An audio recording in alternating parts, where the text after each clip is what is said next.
उनके बेटे को दो दो टीचर होम ट्यूशन पढ़ाने घर पे आते हैं और उसको पूरा दिन पढ़ने के लिए कहा जाता था। कभी होमवर्क बनाओ, कभी स्कूल का वर्क करो, कभी ये करो, कभी वो करो। बच्चा पढ़ते पढ़ते परेशान है। पूरा दिन किसी को पढ़ने के लिए कहा जाए तो परेशान तो ही जाएगा। बच्चा पढ़ते पढ़ते परेशान, पढ़ाने वाला पढ़ाते पढ़ाते परेशान, ना पढ़ाने वाला ठीक से पढ़ा रहा है, ना पढ़ने वाला ठीक से पढ़ रहा है। एक दिन हमने सेठ जी से कहा, सेठ जी एक बात बताओ, आपके पास भगवान ने किस चीज की कमी दी है जो आप इसको इतना दिन रात पढ़ाते रहते हो, रटाते रहते हो। सेठ जी ने कहा, महाराज मैं अपने बच्चे को कर्मचारी नहीं बनाना चाहता, छोटा मोटा कर्मचारी नहीं बनाना चाहता, मैं अपने बेटे को पदाधिकारी बनाना चाहता हूँ, ऑफिसर बनाना चाहता हूँ। अब पदाधिकारी बनने के लिए, ऑफिसर बनने के लिए तो ज्यादा तो पढ़ना ही पड़ेगा।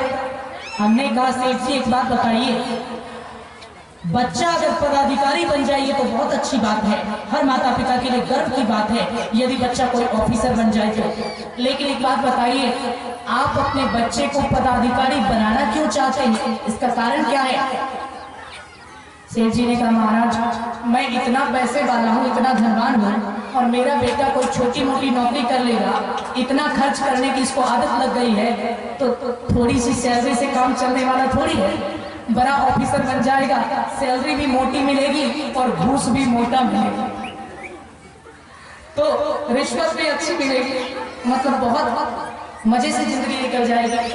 हमने कहा, आप अपने बच्चे को उच्च पद पर बैठाना चाहते हो, सोच है कि बच्चा उच्च पद पर बैठे, लेकिन मन में इतना पाप है। आपने अगर ये कहा होता कि मैं अपने बच्चे को इसलिए ऑफिसर बनाना चाहता हूँ ताकि वो घूसखोरों को पकड़ सके, ताकि वो रिश्वतखोरों को पकड़ सके, ताकि वो देश के गलत नियमों को बदल सके, तो मुझे बहुत अच्छा लगता। लेकिन आप तो एक और डकैत देश में शामिल करने के लिए ऑफिसर तैयार कर रहे हो, ऐसे में कैसे काम चलेगा? कहने का अर्थ यह है, धन चाहे कितना ही कमा लो, याद रखना दुनिया जीतने वाला सिकंदर भी, धन चाहे कितना ही कमा लो, हमेशा याद रखना दुनिया जीतने वाला सिकंदर भी खाली हाथ आया और खाली हाथ चला गया, कुछ भी यहां से साथ में नहीं जाता। लेकिन फिर भी बहुत कुछ साथ जाता है, कुछ भी साथ नहीं जाता, लेकिन फिर भी बहुत कुछ साथ जाता है। मैंने भी अभी आपको कहा, खाली हाथ आना और खाली हाथ जाना यही सच है, लेकिन आध्यात्मिक दृष्टि से देखा जाए तो ये सच नहीं है। दुनिया में हमेशा याद रखना, एक चीज ऐसी है जो हम लेकर आते हैं और एक चीज ऐसी है जो हम यहां से लेकर जाते भी हैं।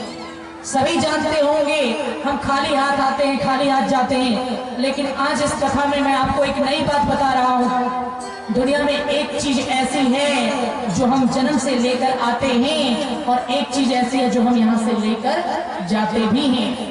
समझिए वो चीज कौन सी चीज है?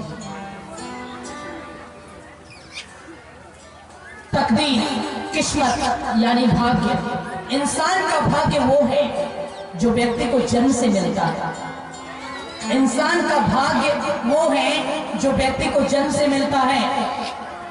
किसी बच्चे का जन्म मुकेश अंबानी के घर में हो जाए, मुकेश अंबानी का नाम आप लोग जानते होंगे, भारत का सबसे अमीर आदमी, भारत का, हमारे देश का सबसे अमीर आदमी।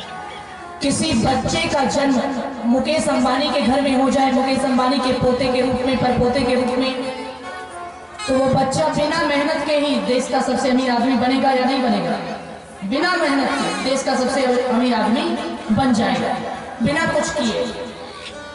बच्चे का जन्म मुकेश अंबानी के घर में हुआ तो इसमें बच्चे का कोई कर्म था? कुछ नहीं था। बिना मेहनत के ही वो भारत का सबसे अमीर आदमी कहला जाएगा। इसको कहते हैं नसीब। नसीब बिना मेहनत के मिलता है, कर्म से नहीं, जन्म से ही मिलता है। हमारा भाग्य वो है जो हम वहां से लेकर आते हैं और हमारा कर्म वो है जो हम यहाँ से लेकर जाते हैं। हमेशा याद रखना, व्यक्ति नसीब वहां से लेकर आता है, तकदीर वहां से लेकर आता है, भाग्य वहां से लेकर आता है और अपने किए हुए कर्म को यहाँ से लेकर जाता है। भगवान के हिसाब में कभी गड़बड़ नहीं होता। परमात्मा का हिसाब ऐसा है, भाग्य वो है जो हिसाब करके वहां से दिया जाता है, और सज्जनों हमारा कर्म वो होता है जिसका हिसाब यहाँ से जाने के बाद वहां लिया जाता है। भाग्य वहां से दिया जाता है और कर्म का हिसाब वहां लिया जाता है। यानी अगर आपसे कोई पूछे क्या हम दुनिया में खाली हाथ आते हैं और खाली हाथ जाते हैं, नहीं, आप उनको बताना हम दुनिया में भाग्य लेकर आते हैं और अपने किए हुए कर्म यहाँ से लेकर जाते हैं। यानी एक चीज लेकर आते हैं और एक चीज लेकर यहाँ से जाते भी हैं। ना तो कोई खाली हाथ आता है और ना ही कोई खाली हाथ जाता है। इंसान भाग्य लेकर आता है और अपने किए हुए कर्म यहाँ से लेकर जाता है। इसलिए कर्म ऐसा मत करो कि पछताना पड़ जाए, कर्म ऐसा मत करो कि घृणा और तिरस्कार का पात्र बनना पड़ जाए। तो इस प्रकार अभी आपने सुना। इस वीडियो को लाइक करें, हमारे चैनल को सब्सक्राइब कर बेल आइकन जरूर प्रेस करें हमारी न्यू वीडियोस